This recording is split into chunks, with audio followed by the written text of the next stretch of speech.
ప్రభునందు నాకు అత్యంత ప్రియమైనటువంటి వారులారా, మన ప్రభువును రక్షకుడునైనటువంటి యేసుక్రీస్తు వారి యొక్క శుభనామములో మీ అందరికీ నా హృదయపూర్వకమైన శుభములు వందనములు తెలియజేస్తున్నాను. ఉదయకాల సమయంలో దేవుని వాక్యాన్ని ధ్యానం చేసుకుందాము. ఈరోజు వాక్య ధ్యానం కొరకు మనం తీసుకున్నటువంటి లేఖన భాగము కీర్తన గ్రంథము 33వ కీర్తన 12వ వచనం చదువుకుందాం.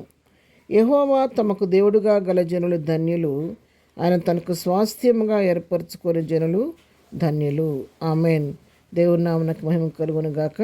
ఇక్కడ ఈ వాక్య భాగాన్ని మనం గమనించినట్లయితే కీర్తనాకారుడు ఈ లోకంలో మరి ఎవరు ధన్యులో అనే విషయాన్ని మనకు తెలియచేస్తున్నాడు.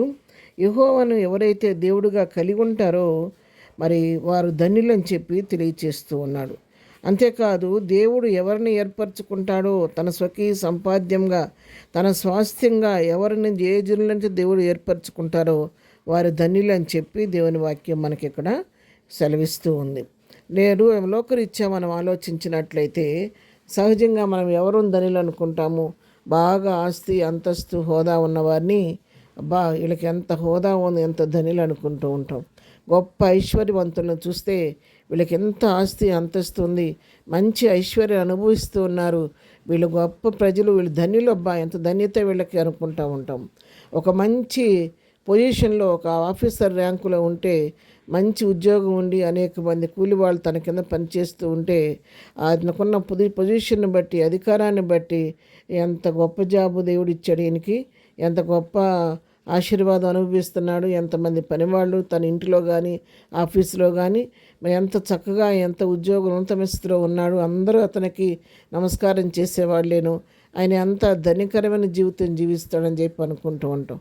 ఒక వ్యక్తి మంచి ఒక ఖరీదైనటువంటి వెహికల్ వాడుతూ ఉంటే, లేదా ఒక స్త్రీ మంచిగా విలువైన వస్త్రాలు ధరిస్తూ మరి రకరకాల ఆభరణాలు ధరిస్తూ ఉంటే వారిని చూసి సమాజం ఏమనుకుంటే వీళ్ళకేమి ఎంత గొప్ప వాళ్ళు ఎంత ధన్యతను అనుభవిస్తున్నారు, ఎంత ఐశ్వర్యవంతులని వాళ్ళని చూసి మనం అనుకుంటూ అలాంటి స్థితి మనకు లేదు అని కొన్నిసార్లు బాధపడుతూ కూడా ఉంటూ ఉంటాం. కానీ లోకరీతిగా మనం ఇలాంటి వారిని చూసి ఏం ఆశీర్వాదం వాళ్ళ పని ఎట్లుంది అనుకున్నారు అని మనుషుల గురించి చెప్పుకుంటూ ఉంటాం. కానీ ఇక్కడ దేవుని వాక్యం ఏం సెలవిస్తుందంటే, లోక సంబంధమైనటువంటి ఇల్లు, వాకిలి, ఆస్తి, అంతస్తు, హోదా ఉండొచ్చు, ఉండకపోవచ్చు, ఒక మంచి ఉద్యోగం నీకు ఉండొచ్చు, ఉండకపోవచ్చు, లేకపోతే నీకు ఐశ్వర్యం ఉండొచ్చు, ఉండకపోవచ్చు, ఒక ఖరీదైనటువంటి వాహనం నీకు లేకపోవచ్చు, మంచి విలువైన వస్త్రాలు, ఆభరణాలు నీకు లేకపోవచ్చు. కానీ నువ్వు జీవం గల దేవుని గనక నువ్వు దేవుడిగా కలిగి ఉంటే నువ్వు ధనుడివి అని చెప్పి దేవుని వాక్యం సెలవిస్తూ ఉంది.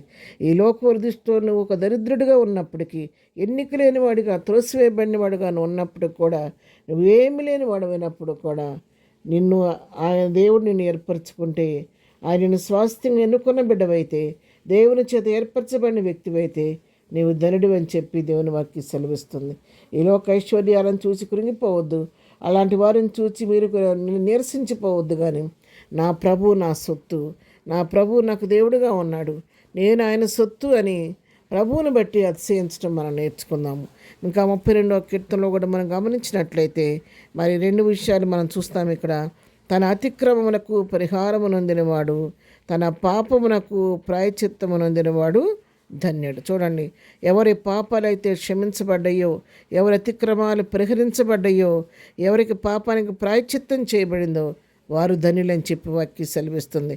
మనుషుల చేత కాదు, యెహోవా చేత నిర్దోషాన్ని ఎంచబడినవాడు, ఆత్మలో కపటం లేనివాడు ధనుడని చెప్పి వాక్యం సెలవిస్తుంది.